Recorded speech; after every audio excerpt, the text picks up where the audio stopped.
కన్యా రాశి వారి యొక్క ఫలితములను విశదీకరణ చేసుకోవాలంటే కన్యలో కేతు ఉన్నాడు. కేతువు మీద రాహు దృష్టి పడుతుంది ఎప్పుడు, అది అందరికీ తెలుసున్నదే.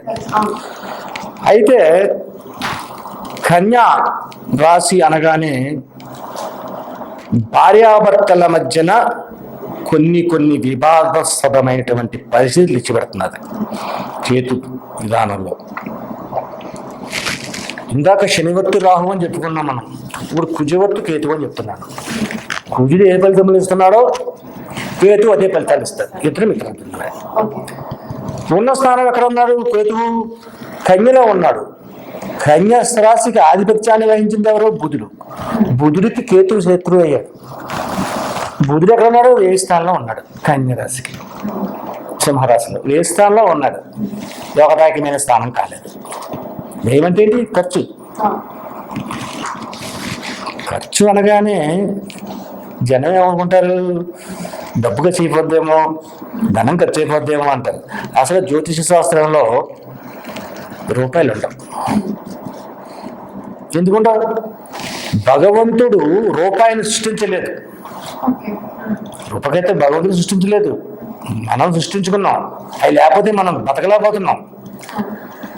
దాని గురించి ఏ పనులు చేయడానికి సిద్ధపడిపోతున్నారు చాలా మంది. ఏ పనైనా సరే హత్యలు చేస్తున్నారు, రూపులు చేస్తున్నారు, రకరకాలు. ఎన్ని వింటలేదు, ఎన్ని టీవీల్లో చూస్తలేదు, ఎన్ని పేపర్లో చదవట్లేదు. అంటే ఇక్కడ ధన విధానానికి ఆటంకపరిచే విధానం వ్యయం ఉంటే అది కాదు, ధనం కాదు. ఏంటి ధనం అంటే? మానవ జన్మ ఎత్తడమే ఒక ధనం. ఎందుకు చెప్పింది? ఒక కుక్కకి బాధ వచ్చింది, కడుపు నొప్పి వచ్చింది. నాకు కడుపు నొప్పి వస్తుందని చెప్పగలరా? చెప్పలేదు. మానవుడు ఆలోచించగలడు, ఆచరించగలడు, అర్థమయ్యేటట్టు చెప్పగలడు, తనకి ఏది కావాలో తెలుసుకోగలడు, తెచ్చుకోగలడు, ఇచ్చుకోగలడు. అంత ఉత్కృష్టమైన జన్మ అది మానవ జన్మ. అంతమంది మానవ జన్మ ఎత్తడమే భాగ్యమైతే, ధనమైతే తల్లిదండ్రులు ఒక ధనం, కట్టుకున్న భార్య ఒక ధనం, లేకపోతే భర్త ఒక ధనం, కడుపుని పుట్టిన బిడ్డలు ఒక ధనం, కీర్తి ప్రతిష్టలు సంపాదించడం ఒక ధనం, విద్యా బుద్ధులు నేర్పడం ఒక ధనం, సంపూర్ణమైనటువంటి ఆరోగ్యం పొందడం ఒక ధనం. పరిపూర్ణమైన ఆరోగ్యం ఉండాలి, సంపూర్ణమైన ఆయుష్టాయం కలిగి ఉండడం. ఇది ధన విధానానికి సంబంధించింది. బుధ విధానానికి ఎప్పుడైతే వేయులో ఉన్నాడో ఇది ఖర్చు అయిపోయింది, ఇక్కడ ఖర్చు అవుతుంది. అన్ని శుభదాయకమైన ఫలితములు చేయాలనుకున్నా కూడా అశుభదాయకమైన ఫలితములు ఇక్కడ గోచారం మొత్తం ఉన్నాయి.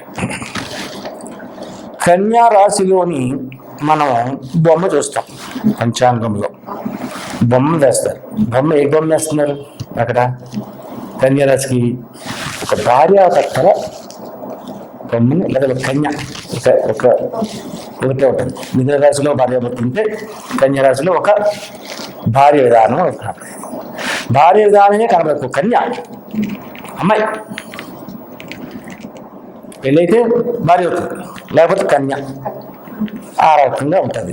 కన్యరాశి వారి యొక్క విధానాల్లో ఈ యొక్క కన్యరాశి వారికి ముఖ్యంగా వివాహ విధానం గురించి ఈ యొక్క శ్రావణ మాసంలో ముందంజు వేస్తే శ్రావణ మాసంలోనే ముహూర్తం పెట్టి పెళ్లి చేయడానికి అవకాశం ఉంటుంది.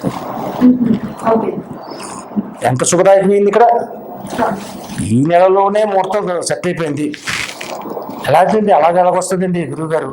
నేను చెప్పింది ఎలా జరుగుతుంది? ఆ అబ్బాయి ఎక్కడో స్విట్జర్లాండ్లో జాబ్ చేస్తున్నాడు, లేదా యూఎస్లో జాబ్ చేస్తున్నాడు. అనుకోకుండా ఇండియా వచ్చాడు, అమ్మాయిని చూసి నచ్చింది. ఈ నెలలో నాకు జాబ్ చేసిన అయిపోలే, నాకు సెలవు లేదు, అమ్మాయిని తీసుకెళ్ళిపోతాను,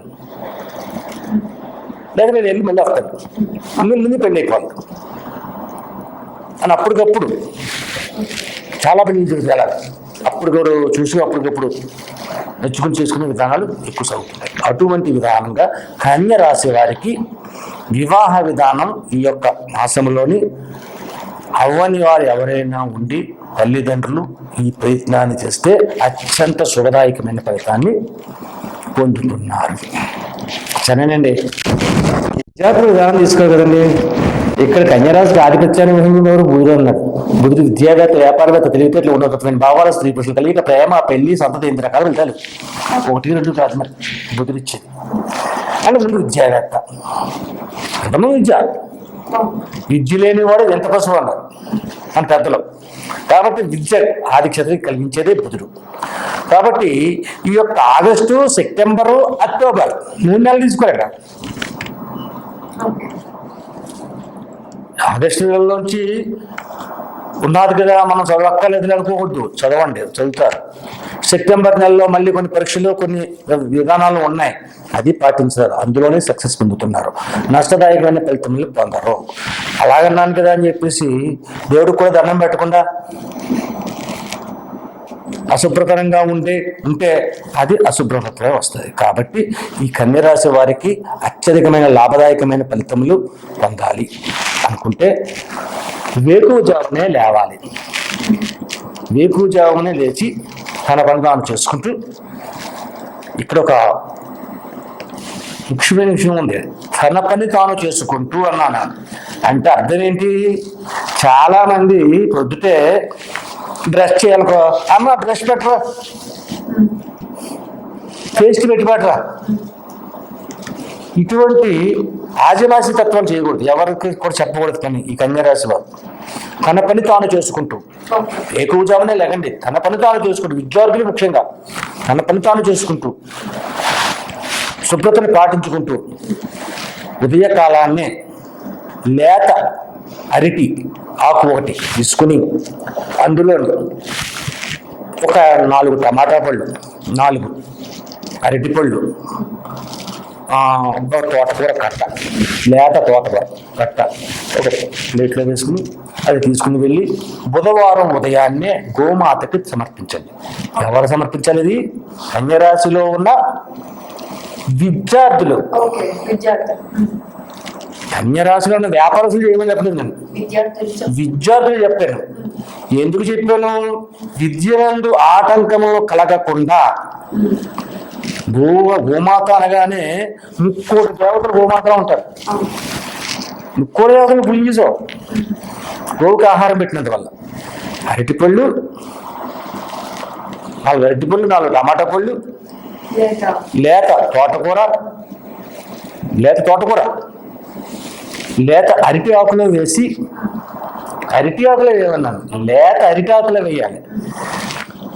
ఆ అరటి ఆకుతో సహా తినేస్తుంది, పెట్టినవన్నీ కూడా ఆహ్లాదకరంగా తినేస్తుంది. అటువంటి విధానంగా చేసుకుంటే ఈ యొక్క రాశి వారికి చదువు యందు నష్టదాయకమైన పరిస్థితులు రాకుండా ర్యాంకును సంపాదించుకుని అధికమైన ఫలితాలు పొందుతూ ఉన్నతమైన స్థానానికి వీలు చేస్తారు. ఇక వస్త్ర వ్యాపారులు ఉన్నారు. కన్యరాశిలో ఉన్న వస్త్ర వ్యాపారం అత్యధికమైన లాభాలు పొందుతున్నారు. వస్త్రాలు అమ్మడంలోని నేను పెద్ద షాపుల గురించి చెప్పట్లేదు, కాంప్లెక్స్ మాల్లు అలాంటివి చెప్పట్లేదు. చిన్న చిన్న కట్ పీసెస్ అని చేసి పెట్టుకుంటారు మధ్యతరగతి కుటుంబాలు, వాళ్ళకి బ్రహ్మాండమైన వ్యాపారంగా ఎంత షాప్ ఉన్న వాళ్ళకి ఎంత వార్త అయ్యి ఎదుగుదలకు తెచ్చుకొని ఉత్సాహవంతంగా ఉంటారు. అలాగే బంధుమిత్రాదులతోటి కలిసి విందు వినోదములు వీళ్ళు పొందడం అనేది సాగుతుంది. ఈ శ్రావణ మాసంలో హిందూ వినోదాలకి బంధుమిత్రాదులతో కలిసి వెళ్తారు, కలిసి ఉంటారు, ఆనందంగా ఉంటారు, సుఖంగా సంతోషాలతో ఉంటారు. అంటే సుఖ సంతోషాల్లో ఉండాలి అంటే ఏముంది, అన్ని విధాలుగా మనకు సంప్రాప్తం అయి ఉండాలి కదా. సంప్రాప్తం లేకుండా ఉండి మనం సుఖ సంతోషాల్లో ఉండాలంటే ఎలా ఉంటాం? ఉండలేం. ముఖ్యంగా ఆదాయం ఉండాలి, జేబులో డబ్బులు ఉండాలి. ఎక్కడికి వెళ్ళాలని డబ్బు లేదు, డబ్బు కావాల్సిందే, నడిచి వెళ్ళిపోతే కుదరదు. కాబట్టి ఇటువంటి విధానంగా కన్యరాశి వారు ఉన్నారు. అయితే ఓవరాల్గా కన్యరాశి వారు ఏ యొక్క పని ఆగకుండా అనుకున్న రీతిలో పనులు సౌజన్యంగా చేసుకుంటూ శ్రావణ మాసము యందు వస్తున్న శుభ కార్యములు, వ్రతములు నిర్వర్తించుకోవాలి అంటే ఏం చేయాలి? ఒక రెమెడీ అంటూ ఉండాలి కదా, ప్రత్యేకమైన రెమెడీ అంటూ ఈ కన్యరాశి వారికి ఉండాలి కదా. ఈ కన్యరాశి వారు అందరూ అంటే ఇందాక విద్యార్థులు మాత్రమే చెప్పాను, ఒక బుధవారం నాడు ఉదయం ఆవుకి ఇది చేయండి అని. ఇప్పుడు ప్రతి వారికి చెప్పేది అంటే శ్రీకృష్ణ నామస్మరణ ఈ యొక్క కన్యరాశి వారు చేసుకోవాలి. రాధాకృష్ణుల యొక్క ఫోటోని వ్యాపార స్థలముల యందు కానీ అలాగే ఇంటిలో కానీ రాధాకృష్ణుల్ని ప్రతిమ కానీ లేక ఫోటో కానీ ఉంచాలి. అలాగే ఎక్కడైతే కృష్ణాలయం అనేది ఉంటుందో అక్కడికి వెళ్ళండి, కృష్ణుని ఆలయంలోకి వెళ్ళండి. కృష్ణాలయంలోకి వెళ్ళి ప్రప్రథమంగా ఈ కన్యరాశి వారు ఇవ్వవలసింది ఏంటంటే ఆలయంలోకి వెళ్ళినప్పుడు విరజాజులు కానీ సన్నజాజులు కానీ, అంటే మల్లెలు దొరకవు. శ్రావణ మాసంలో మల్లెపూలు దొరకవు. ఏమన్నా కాకినాడ మల్లి దొరుకుద్దని ఉంటాం. కాకినాడ మల్లి పనికిరాదు కాబట్టి మల్లెలు కావాలి. మల్లెలు లేవు. జాజులు కానీ విరజాజులు కానీ, సన్నజాజులు కానీ విరజాజులు కానీ ఆ మాలను అల్లి ఎవరు అల్లాలి?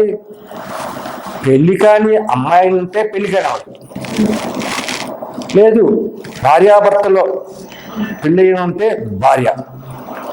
కృష్ణ కృష్ణ శ్రీకృష్ణ కృష్ణ హరే కృష్ణ హరే కృష్ణ హరే.